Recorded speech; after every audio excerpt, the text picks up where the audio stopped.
Welcome to Simple Things, where small stories spark big changes and growth begins with honesty. Thanksgiving was always the same for my family.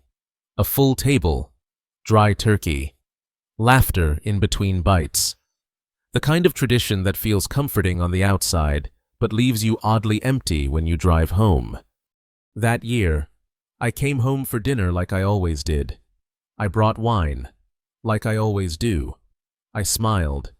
I asked about everyone's lives. I helped with dishes, just like I always do.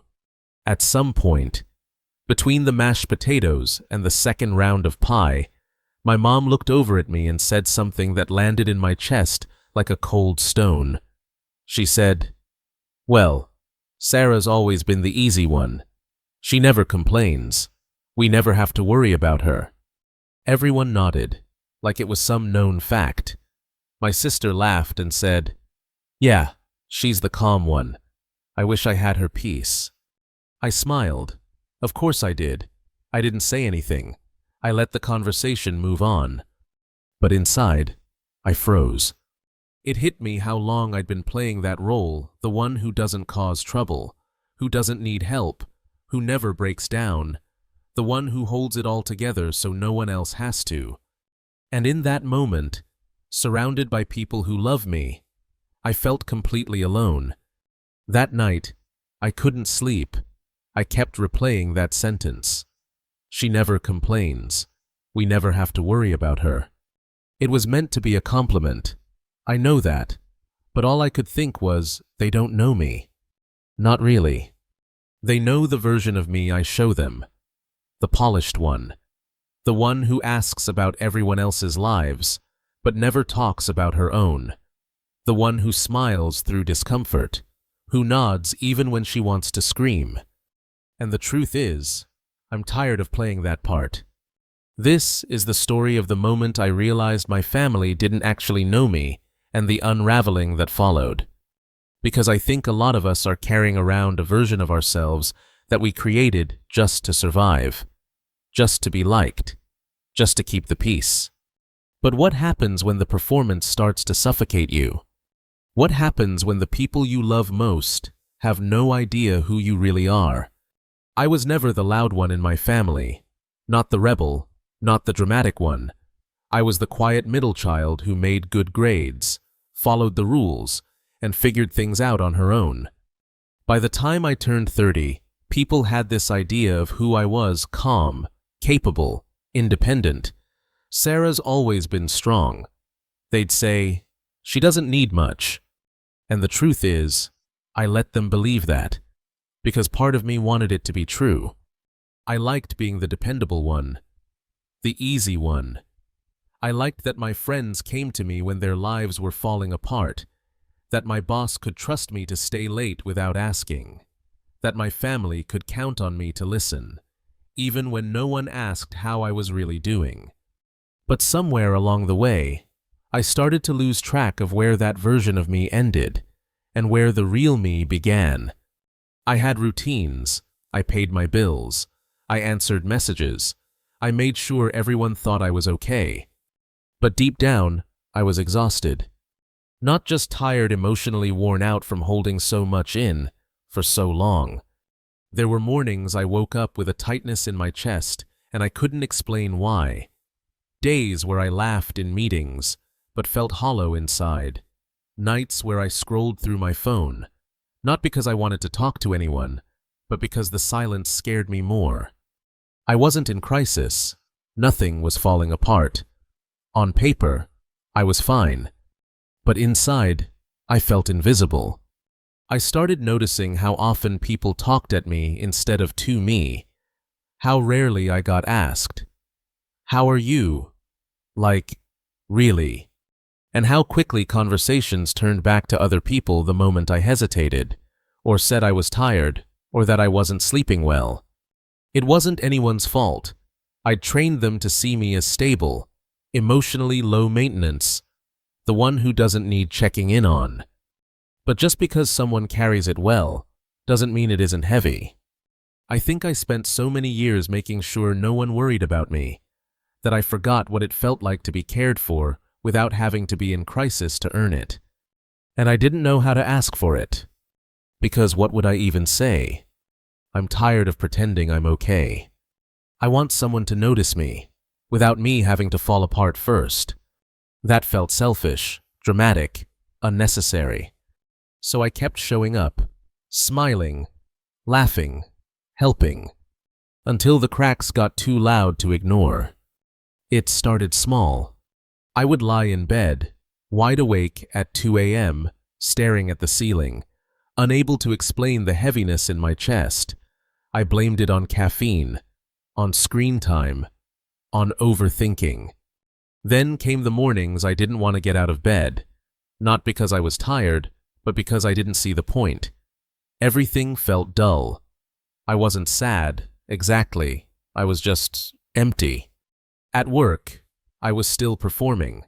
I smiled in meetings, delivered my designs on time, replied to emails with cheerful exclamation points. No one noticed anything. Or at least, they didn't say anything. Until the day everything cracked. It was a Tuesday, mid-morning. I was in a video call, listening to a client explain last-minute changes on a project I'd spent weeks on. Nothing new. I'd dealt with worse.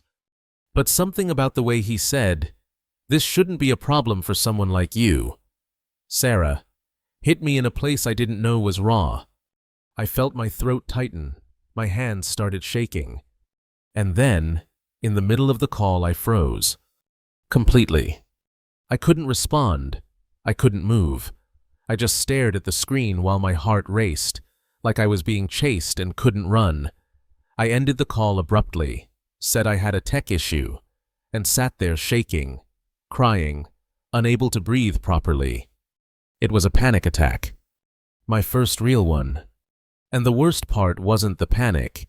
It was the voice in my head whispering, "You don't get to break down. You're Sarah.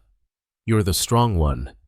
I sat on the floor of my apartment, hugging my knees, trying to pull myself together before anyone noticed. No one called, no one knew. I got back online an hour later and replied to emails like nothing happened. That night, I thought maybe I should tell someone, maybe my sister. We used to be close before life got noisy. I called her. She picked up quickly. Her voice was upbeat. She was driving, on her way to pick up the kids. I hesitated. Then I said, "Hey, do you ever feel like you're just pretending all the time?" She laughed. "You mean being an adult, every day?" I tried again. "No, I mean like pretending to be okay when you're not." There was a pause. Then she said, "Oh no, are you okay? You've always been the one holding it together."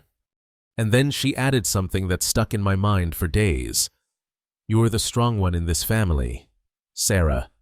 If even you're falling apart, we're all screwed." I laughed, not because it was funny, but because I didn't know what else to do. I changed the subject, let her talk about the kids, and hung up 15 minutes later, feeling lonelier than I had before the call. That night, I realized something that hurt more than the panic attack. Even when I tried to reach out, people didn't know how to hold space for the version of me that was struggling. They'd only ever known the strong one, the helper, the good listener, the calm one, the one who didn't need anything. And it made me wonder, had I trained the world to treat me like I didn't have needs? And if so, was that my fault?